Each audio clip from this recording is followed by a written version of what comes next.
How did World War I affect Victor Horta's career? Have you ever wondered how a global conflict can change the course of an artist's life? Victor Horta, a prominent architect from Belgium, faced such a transformation during World War I. The war had a significant impact on his career, forcing him into exile and reshaping his professional path.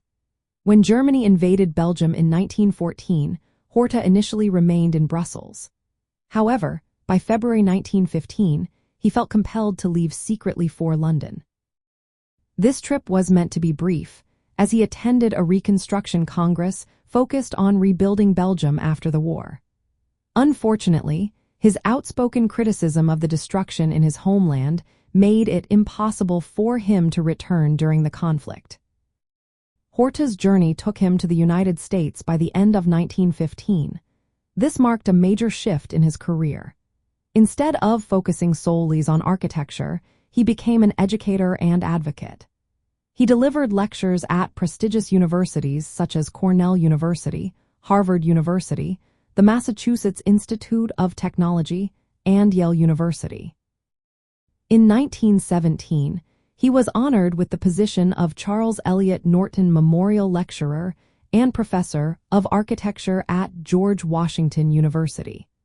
This transition from practicing architect to academic was a significant change during the war years. His time in the United States also influenced his views on rebuilding Belgium. Horta recognized that the country would need to adopt many American social, economic, and industrial practices to recover after the war. This openness to international ideas reflected a practical approach to post-war recovery, linking his architectural vision to broader societal renewal. However, the war also delayed some of Horta's major projects. For instance, his ambitious design for the Brussels Central Railway Station, commissioned in 1913, saw no construction during or immediately after the war. The project was postponed due to the war and other economic factors, with actual construction only beginning in 1937 and finishing after his death in 1952. When Horta returned to Belgium in early 1919, he brought back a wealth of documentation and ideas collected during his exile. However, the architectural scene had changed dramatically. By the 1920s, modernist and neoclassical styles were becoming more popular. Horta, who was closely associated with the Art Nouveau movement, found that his style was less in demand. He participated in competitions, including the design jury for the United Nations Palace of Nations in Geneva.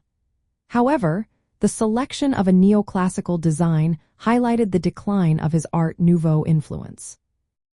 In summary, World War I interrupted Victor Horta's architectural practice in Belgium and forced him into exile, where he became an influential lecturer in the United States. The war delayed his major projects and contributed to a shift in architectural tastes that diminished his prominence in the post-war period. Horta's experience during the war illustrates the broader impact of conflict on Belgian culture and architecture, showing how such events can displace artists and alter the course of regional artistic traditions.